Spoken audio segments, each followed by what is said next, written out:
Bonjour, je vais vous parler des 50 risques à lever pour favoriser les relations directes entre les TPE, PME et les grands comptes que nous avons identifiés dans le guide que nous allons sortir début 2020. Donc pour préparer ce guide, on a d'abord réuni des représentants de toutes les parties prenantes concernées. Donc on a eu à la fois autour de la table des directions achats de grands comptes du secteur privé comme du public. Je pense notamment à Orange, SNCF, l'UGAP, Safran par exemple. Des dirigeants de TPE-PME, Roland Donzel pour Square, Nelly Plus pour Groupe Equity, Eric Nizar pour LIC ont été très assidus à ces travaux. Des fédérations professionnelles, puisqu'on a pensé l'utilité de ce guide grâce à Sinov Numérique qui s'est également adjoint les ressources de Syntec Numérique pour animer ce groupe de travail. Des juristes ou des avocats, je pense notamment à Maître Martin, ou des experts sur tel ou tel sujet. Comme d'habitude, on a commencé par partager nos retours d'expérience, mais on a également procédé à de nombreuses auditions sur des cas de groupement d'entreprises, de solutions de portage ou de plateformes par exemple.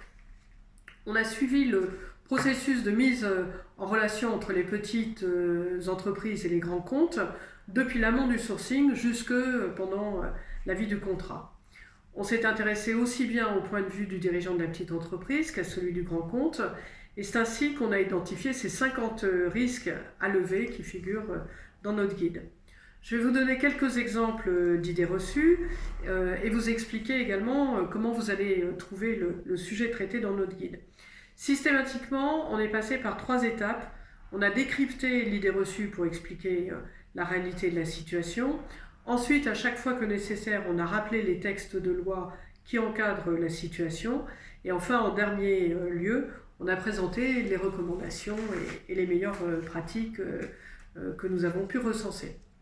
Un premier exemple, eh bien, le premier risque, c'est de ne même pas essayer d'entrer en relation avec un grand compte. Et quand on est dirigeant d'une TPE-PME, c'est d'être suffisamment désabusé et de se dire que décidément, les grands comptes ne soutiennent pas les TPE-PME de toute façon.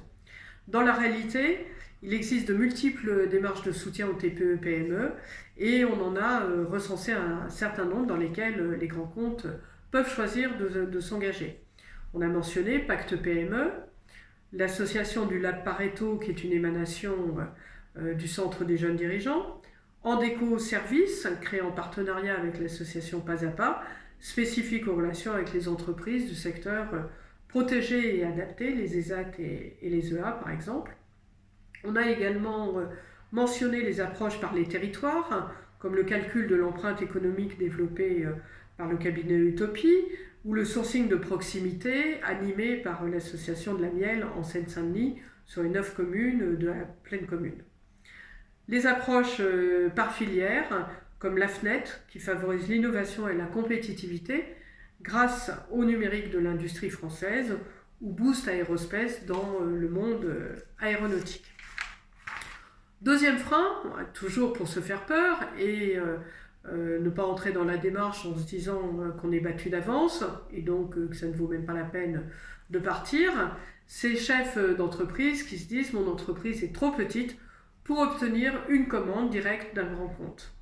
Là, le guide propose aux PME de se constituer en groupement pour garantir à leurs futurs clients de disposer de la taille critique nécessaire à la réalisation de la prestation. Et dans le guide, on a inséré un kit pour monter rapidement son groupement. Du côté des acheteurs, on a recensé un certain nombre de pratiques d'achat responsables qui favorisent ces relations directes. Recourir à l'allotissement, développer l'usage des cartes corporate, alléger les processus et les documents contractuels pour les achats de faible montant, étudier au cas par cas les situations de dépendance de manière à ne pas se priver d'entrer en relation avec une start-up ou une entreprise qui a toutes les qualités pour nous, recourir à des plateformes d'intermédiation pour découvrir, connaître, entrer en relation avec des indépendants ou des TPE. Favoriser autant que possible la contractualisation directe, notamment pour les prestations de niche, d'expertise ou d'innovation, ce qui permet d'éviter la sous-traitance en cascade et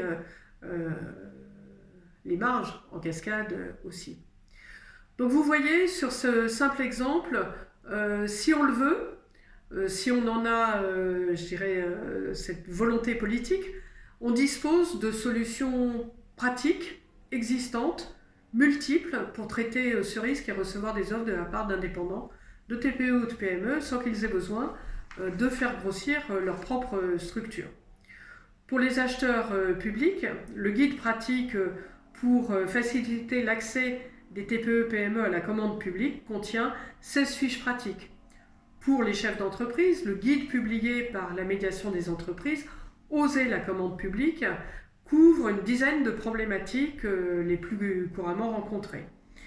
Notre propre guide reprend les liens utiles de toutes ces explications déjà mentionnées dans ces excellents guides à chaque fois.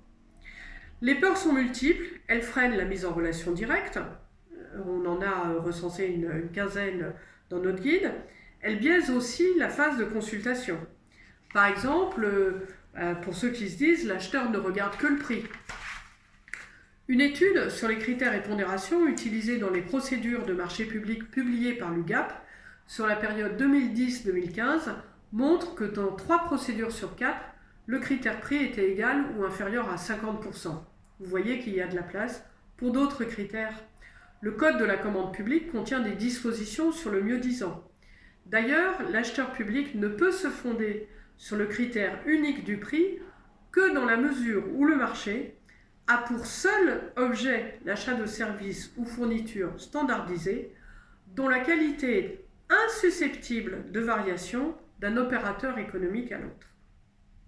Le guide met en avant le très nouveau concept qui a été développé dans le cadre de la norme ISO 20400 pour que l'acheteur fasse son analyse des coûts en tenant compte de l'ensemble des coûts sur toute la durée de vie du produit, sur tout le cycle de vie, ce qui va bien au-delà de la simple comparaison des offres de prix sur son tableur Excel, ce qui va au-delà du raisonnement en TCO, puisque maintenant il faut tenir compte des externalités sur la société et même des impacts non monétisables. L'impact sur l'emploi de proximité, sur la santé des travailleurs, sur le respect de la fiscalité locale, sur le bilan carbone sont par exemple des éléments à prendre en compte pour l'acheteur responsable. Une dizaine de risques ont ainsi été identifiés dans la phase de consultation, une dizaine de plus également dans la phase de contractualisation. Je pense notamment à la peur du dirigeant de TPE-PME pour lequel contractualiser avec un grand compte, ça va forcément être long, lourd, complexe et qu'il n'aura aucune latitude pour négocier. On peut rencontrer une attitude inverse avec certains chefs d'entreprise ayant entendu parler de ce texte de loi mettant en avant les conditions générales de vente qui sont le socle unique de négociation et qui rêveraient d'imposer leur CGV, voire de rédiger des CGV déséquilibrés. Or, qui dit négociation dit qu'il va falloir rencontrer l'acheteur et discuter les points qui seront trop déséquilibrés. Alors la phase de vie du contrat recèle elle aussi sa part de risque, comme la gestion des délais de paiement des factures fournisseurs, vous ne serez pas étonné que je vous en parle, mais aussi les acheteurs qui se retirent de la relation avec les fournisseurs en se disant que les opérationnels sont les seuls en charge de ces relations une fois que le contrat est signé ou qu'ils n'ont pas le temps de rencontrer les petits fournisseurs. Un autre risque qui a été identifié, quand on sélectionne un fournisseur, est-ce qu'on s'est également préoccupé de fixer les conditions de fin de contrat, de changement de fournisseur, de réversibilité ? Alors, je suis très heureuse d'avoir pu partager ces avancées avec vous.